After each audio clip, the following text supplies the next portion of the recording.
প্রতিটি নির্বাচনে এই স্বৈরাচারী ফ্যাসিস্ট আওয়ামী লীগকে পরাজিত করেছে সাধারণ মানুষ। এদিকে বিকেলে নয়াপল্টনের কেন্দ্রীয় কার্যালয়ে বিএনপি ও অঙ্গ সংগঠনগুলোর যৌথ সভা শেষে সংবাদ সম্মেলন করেন দলটির ভারপ্রাপ্ত মহাসচিব। এ সময় আওয়ামী লীগ একদলীয় শাসন ব্যবস্থা প্রবর্তনের চেষ্টা করছে বলেও অভিযোগ করেন তিনি।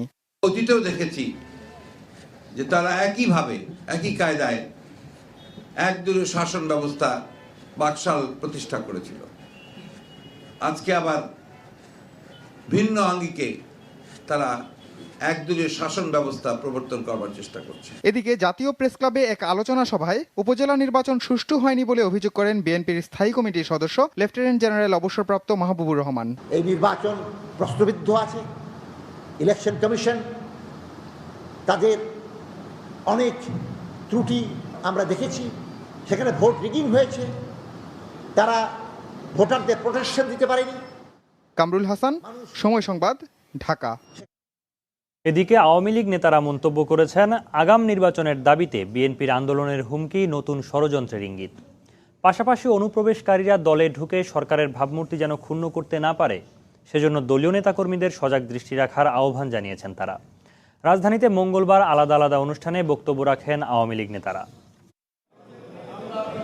বঙ্গবন্ধু এভিনিউতে মঙ্গলবার সকালে ঢাকা মহানগর আওয়ামী লীগের বর্ধিত সভায় যুগ্ম সাধারণ সম্পাদক কামরুল ইসলাম বলেন, বিরোধী দল আন্দোলনের হুমকি দিয়ে সরকারের কাছ থেকে আগাম নির্বাচন আদায় করতে পারবে না। আগাম নির্বাচনের দাবি এবং তারা আবার একটা আন্দোলন করবেন, এই যে ঘোষণা, এটা তাদের নূতন করে ষড়যন্ত্রের ইঙ্গিত। বাংলাদেশে আগাম নির্বাচন অনুষ্ঠানের কোনো সম্ভাবনা নাই, নির্বাচন অনুষ্ঠিত হবে না। আমরা জনগণকে সাথে নিয়ে আমরা এই ষড়যন্ত্রকারীদের প্রতিরোধ করব। বেগম জিয়াকে গণতান্ত্রিক পথে আন্দোলনের পরামর্শ দেন ঢাকা মহানগর আওয়ামী লীগের সাধারণ সম্পাদক মোফাজ্জল হোসেন চৌধুরী মায়া। গণতান্ত্রিক পন্থা আন্দোলন করেন, মিছিল করেন, মিটিং করেন, রোড মার্চ, কিন্তু মানুষ হত্যা করবেন আর আমরা চেয়ে চেয়ে দেখব, এটা কিন্তু হবে না। একই সভায় দলের সভাপতি মণ্ডলীর সদস্য মোহাম্মদ নাসিম বিএনপি নেত্রীকে মাথা ঠান্ডা রেখে সরকারকে সহযোগিতার আহ্বান জানান। জামাত আপনাকে ডুবিয়েছে, আপনার নেতৃত্ব ভুল সিদ্ধান্তের কারণে ডুবিয়েছেন আপনি। তাই বলতে চাই, আসুন সহযোগিতা করুন, আমাদের সাহায্য করুন, না হলে রাজনীতির প্রেক্ষাপট থেকে আপনার পরিণতি অত্যন্ত বিপর্যয়কর হবে।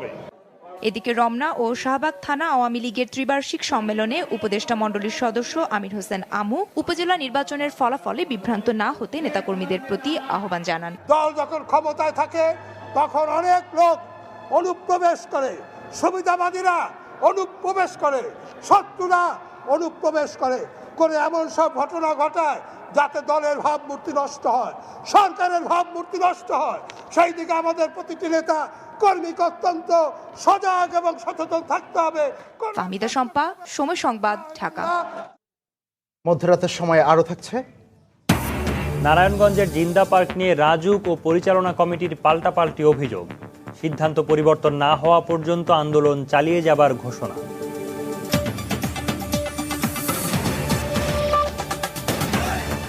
নতুন হেয়ার কোড অ্যাক্টিভ, মাত্র 15 মিনিটে এক নতুন আপনি ন্যাচারালি। বিদ্যুতের দাম বাড়ানোর কোনো যৌক্তিকতা নেই, বরং দাম কমানো উচিত বলে মন্তব্য করেছে ভোক্তা সংগঠন ক্যাব। এনার্জি রেগুলেটরি কমিশনে পিডিবির প্রস্তাব নিয়ে মঙ্গলবার গণশুনানিতে সংগঠনের পক্ষে বলা হয়, কিছু উদ্যোগ নিলে বর্তমান পরিস্থিতিতেও বিদ্যুতের দাম কমানো সম্ভব। এদিকে সবগুলো বিতরণ কোম্পানির প্রস্তাবের শুনানি শেষে চলতি মাসেই দাম সমন্বয়ের চূড়ান্ত সিদ্ধান্ত হবে বলে জানিয়েছে কমিশন।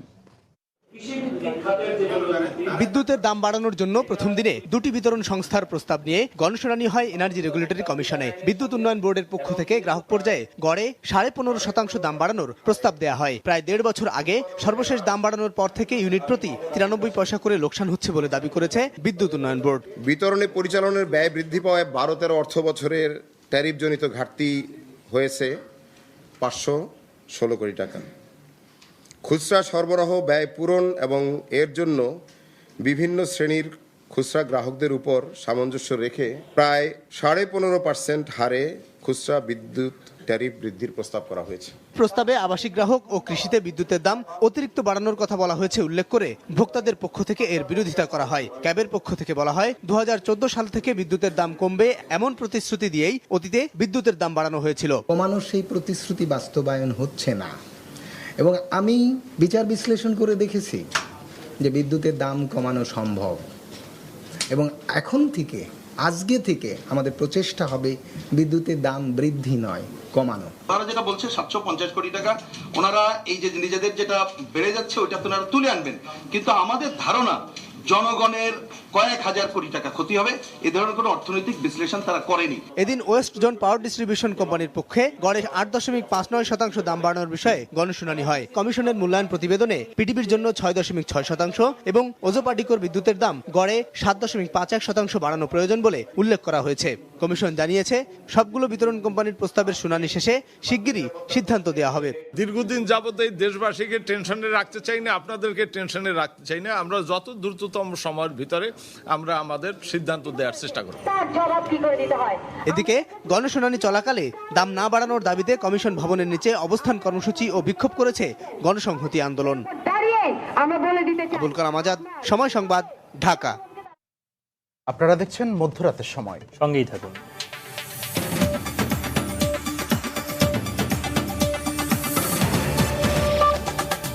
খালেদা জিয়াকে বলবো 304 জন যে হত্যা করা হয়েছে 304 জনের নাম দিবেন, আর 32,000 মামলা থানা ওয়ারি 32,000 লোকের নাম আমি চাই। 1 মাস সময় দিলাম, যদি আপনি না দিতে পারেন তাহলে প্রকাশ্য দেশবাসীর কাছে মিথ্যাচারের জন্য ক্ষমা চাইতে হবে আপনাকে। উনি এই জঙ্গিবাদকে নাশকতে সমর্থন করে ভবিষ্যতে জঙ্গি তৎপরতাকে উস্কে দেওয়ার একটা চেষ্টা চালালেন। বেগম খালেদা জিয়া এখনো গণতন্ত্রের জন্যে, দেশের জন্যে, সাংবিধানিক প্রক্রিয়ার জন্যে বিপজ্জনক এবং হুমকি স্বরূপ।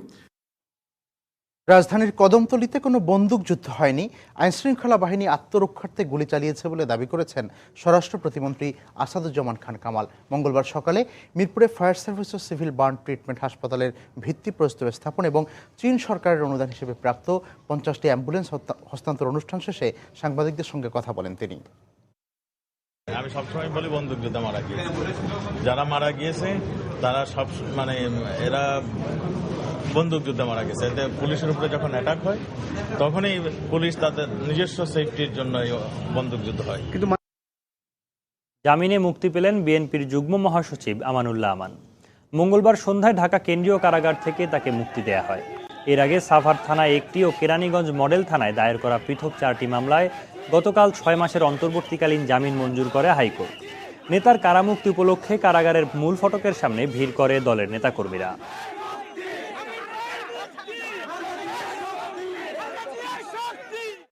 ভবিষ্যতে দলীয়ভাবেই স্থানীয় সরকার নির্বাচন করতে হলে সবার আগে বর্তমান কাঠামোর আমূল সংস্কার করতে হবে বলে মনে করছেন স্থানীয় সরকার বিশেষজ্ঞরা। এক্ষেত্রে রাজনৈতিক দলগুলোকে ঐক্যমত্যের পাশাপাশি দলের ভেতরে গণতান্ত্রিক চর্চা না থাকলে তৃণমূল পর্যায়ে কাঙ্ক্ষিত জনপ্রতিনিধি নির্বাচন সম্ভব হবে না বলেও মনে করছেন তারা। এহসান জুয়েলের রিপোর্ট। স্থানীয় পর্যায়ের হলেও উপজেলা নির্বাচনে রাজনৈতিক দলগুলোর প্রত্যক্ষ অংশগ্রহণ থাকছে প্রার্থী বাছাই থেকে শুরু করে ফলাফল নির্ধারণেও। নির্বাচন নিয়ে কয়েকটি জায়গায় সংঘর্ষও জড়িয়েছে আওয়ামী লীগ বিএনপি সমর্থকরা। এমনকি নির্বাচনের আগে পরে সভা, সেমিনার, সংবাদ সম্মেলনে দলের প্রার্থীর পক্ষে সরাসরি কথা বলেছেন কেন্দ্রীয় রাজনৈতিক নেতারা। এই অবস্থায় সোমবার স্থানীয় সরকার মন্ত্রী সৈয়দ আশরাফুল ইসলাম ইঙ্গিত দিলেন ভবিষ্যতে রাজনৈতিকভাবে স্থানীয় সরকার নির্বাচনের। উপজেলা পরিষদ বলেন, সিটি কর্পোরেশনেই বলেন, পৌরসভায় বলেন, সেখানেও কিন্তু সংসদীয় পদ্ধতির আপনার সরকার গঠন করা প্রয়োজন। তবে স্থানীয় সরকার বিশেষজ্ঞরা বলছেন বর্তমান কাঠামোর সংস্কার না করে এই ধরনের উদ্যোগ নেওয়া হবে বড় ভুল। স্থানীয় সরকার কাঠামোটাও পরিবর্তন করতে হবে। করে ফেললে দলীয় হয়তো কোনো রকমের অসুবিধা হবে না এবং তখন দলীয় সিস্টেমটা সুফল দিবে। কিন্তু এখন বর্তমান অবস্থায় দলীয়করণটা যদি শুধু করে ফেলি তাহলে কিন্তু এটা সুফল দিবে না। স্থানীয় সরকারের ক্ষমতা দিতে হবে, ফিনান্সিয়াল এটা দিতে হবে। দ্বিতীয়ত হচ্ছে নির্বাচন জিনিসটা, নির্বাচনের পদ্ধতিটাকে ক্লিন করতে হবে। তারা বলছেন ইউনিয়ন, উপজেলা, পৌরসভা কিংবা সিটি কর্পোরেশন নির্বাচনের মতো স্থানীয় সরকার নির্বাচনগুলোতে পরিবর্তনের সাফল্য পেতে হলে আগে রাজনৈতিক দলগুলোতে গণতন্ত্র প্রতিষ্ঠা করতে হবে। অন্যান্য দেশে তারা গণতান্ত্রিক উপায়ে মার্কাটা পাচ্ছে, আমাদের দেশে মার্কাটা পাওয়ার ক্ষেত্রে কোনো ওই ধরনের গণতান্ত্রিক নিয়ম পদ্ধতি আমরা ফলো করছি না। দুর্বৃত্তায়নে দলগুলোকে গিলে ফেলেছে, সেই দল থেকে নমিনেট করে কোনো ব্যক্তিকে দিলে সেটা কোনো সঠিক ব্যক্তি হবে না। কিন্তু নির্বাচনটা দলভিত্তিক রাজনীতিকই হবে আলটিমেটলি। পৃথিবীর বিভিন্ন দেশে তাই আছে, কিন্তু আমাদের এই দলের অবস্থা, এই অবস্থায় রেখে এটা সম্ভব না। তবে কাঠামো সংস্কারের মাধ্যমে বিশ্বের অন্যান্য দেশের মতো বাংলাদেশেও রাজনৈতিকভাবে স্থানীয় সরকার নির্বাচন হলে সেটা সুফল বয়ে আনবে বলে মনে করছেন বিশেষজ্ঞরা। এহসান জুয়েল, সময় সংবাদ, ঢাকা। দেখছেন মধ্যরাতের সময়, আমাদের সঙ্গেই থাকুন।